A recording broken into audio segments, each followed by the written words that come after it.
Bismillahirrahmanirrahim. Assalamualaikum warahmatullahi wabarakatuh. Bertemu lagi dengan Bu Sofi. Kali ini Bu Sofi akan menjelaskan tentang gagasan pokok dan gagasan pendukung. Apa saja yang akan kita bahas? Yuk mari kita simak. Bismillahirrahmanirrahim. Oke, adapun tujuan pembelajarannya untuk materi kali ini adalah mengenal dan mencermati gagasan pokok dan gagasan pendukung. Nanti juga kalian dan kita semua akan coba berlatih untuk menemukan gagasan pokok dan gagasan pendukung. Oke. Nah, tapi sebelum itu mari kita lihat dulu. Ini ada gambar nih. Ada gambar orang yang lagi ngeliat tembok gitu. Sama yang lainnya, dia tersusun berpijak di antara susunan buku. Apa yang bisa kita lihat dan ambil hikmah dari gambar ini? Anak-anakku tahu nggak bahwa ternyata buku adalah jendela dunia dan membaca adalah kuncinya. Lihat deh, kalau yang satu tanpa berpijak di buku, dia tidak bisa melihat apa-apa, dia hanya bisa melihat tembok. Tapi kalau misalnya dia yang berpijak pada buku, artinya dia banyak membaca buku, semakin banyak buku yang dia baca, dia bisa melihat ke batas dunia, mungkin ya, batas dinding itu maksudnya. Nah, dia bisa melihat apa saja sebetulnya yang ada di luar sana. Jadi anak-anakku semangat membaca ya, supaya kita bisa mengenal dunia dan juga bisa semakin semangat untuk belajarnya. Oke, itu hikmah sedikit. Oke, lanjut. Kita pertamanya akan tahu untuk mengetahui tentang gagasan pokok dan gagasan utama, tentunya kita mencari dulu dari teks. Teks itu apa sih? Teks itu terdiri dari apa sih? Teks itu sebuah wacana ya, sebuah berbentuk tulisan. Nah, di dalam teks ini ada beberapa paragraf. Paragraf, apa sih paragraf itu? Nanti kita bahas dulu selanjutnya ya. Ada di paragraf, tahu nggak paragraf itu apa? Paragraf itu juga adalah terdiri dari beberapa kalimat, biasanya ada 5-7 kalimat. Nah, kalau kalimat apa? Kalau kalimat adalah gabungan dari kata-kata yang bermakna. Kalau kata apa? Kata juga gabungan dari berbagai huruf yang mempunyai makna. Nah, sekarang kita bahas nih, paragraf itu apa sih? Paragraf itu gabungan dari 3 hingga 7 kalimat berisi pikiran, gagasan, atau ide pokok. Nah, disebut sebagai karangan singkat karena berisi satu pokok gagasan dan dalam sebuah topik. Anak-anak sudah pernah belajar tentang topik kan? Nah, kita juga sekarang akan sama-sama belajar lagi tentang topik karena berhubungan dengan gagasan pokok. Nah, untuk mengetahui isi teks itu, maka kita perlu tahu bahwa paragraf itu memiliki di dalamnya ada gagasan-gagasan. Ada 2 gagasan. Ada gagasan apa saja? Ada gagasan pokok dan juga gagasan pendukung. Lalu kalau misalnya gagasan pokok itu apa sih? Nah, gagasan pokok itu adalah topik yang dibahas pada suatu teks atau inti atau pokok dari sebuah bahasan. Topiknya, kalian udah belajar topik kan? Jadi misalnya ada satu paragraf nih, ada satu paragraf. Jadi di paragraf itu sebetulnya dia lagi ngomongin apa sih?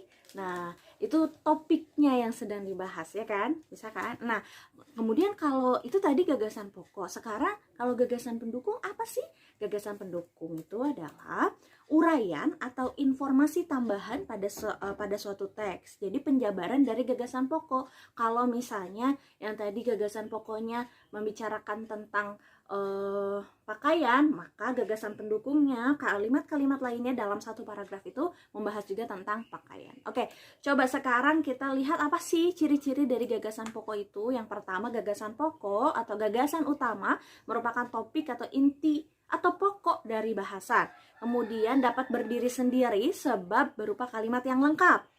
Yang ketiga, memiliki arti atau makna yang jelas. Yang ketiga, yang keempat, biasanya merupakan simpulan. Nah, yang kelima, letak gagasan utama pada paragraf berbeda-beda nih. Ada yang di awal atau kita sebutnya paragraf deduktif, ingat? Nah, di akhir ada paragraf induktif. Ingat kan? Nah, yang terakhir ada di awal dan juga di akhir atau campuran, paragraf campuran. Yuk, kita simak. Coba lihat ini. Coba kita ke contohnya ya. Ini gambar apa? Yap, cimol, cimol bojot. Ih, senang pisan Bu Sofi masih cimol bojot. Ada cimol bojot nih, cimol. Kita lihat ada teksnya ya tentang cimol. Nah, kita baca bareng-bareng. Cimol adalah kuliner jajanan khas Jawa Barat. Cimol merupakan singkatan dari bahasa Sunda yaitu aci digemol. Bahan dasar cimol adalah tepung tapioka. Bahan lainnya cukup tambahkan bawang putih, garam, dan merica. Adonan cimol dibentuk sesuai selera lalu digoreng sampai matang. Nah, kira-kira kalau dari teks ini mana gagasan pokoknya? Di awal? Di akhir? Yap, gagasan pokoknya ada di awal kalimat. Lihat ini. Cimol adalah kuliner khas Jawa Barat. Kenapa yang awal? Karena dari keseluruhan paragraf ini dia membahas tentang cimol. Adakah dia membahas tentang pakaian adat? Bukan. Dia tetap membahas cimol. Mulai dari cimol adalah kuliner Jawa Barat, cimol itu singkatannya apa, bahan dasarnya cimol, bagaimana cara membuatnya, dan semuanya itu membahas tentang cimol. Jadi gagasan pokok dari paragraf tentang cimol itu, dari teks tentang cimol itu adalah cimol adalah kuliner jalanan khas Jawa Barat. Itu gagasan pokoknya, gapok, gagasan pokok. Kemudian ada juga gagasan pendukungnya. Mana uraian-uraian kalimat-kalimat yang mendukung tentang gagasan pokoknya, topik tentang cimol itu diuraikan. Ada cimol merupakan singkatan dari bahasa Sunda yaitu aci digemol dan lain sebagainya. Jadi kalimat sisanya tadi itu adalah gagasan pendukung yang mendukung topik dari si cimol itu. Oke, paham? Nah, sekarang coba kita lihat. Ini tadi adalah paragraf apa sih, Nak? Kalau yang ini, sorry. Nah, yang ini adalah paragraf deduktif. Nah, kalau misalnya yang ini paragraf induktif yang gagasan pokoknya ada di, coba kita lihat. Di sini kalian baca ya, cimol singkatan dari bahasa Sunda yaitu aci digemol. Bahan dasar cimol adalah tepung tapioka. Bahan lainnya cukup tambahkan bawang putih, garam, dan merica. Adonan cimol dibentuk sesuai selera lalu digoreng sampai matang. Cimol adalah salah satu makanan jalanan atau street food khas Jawa Barat.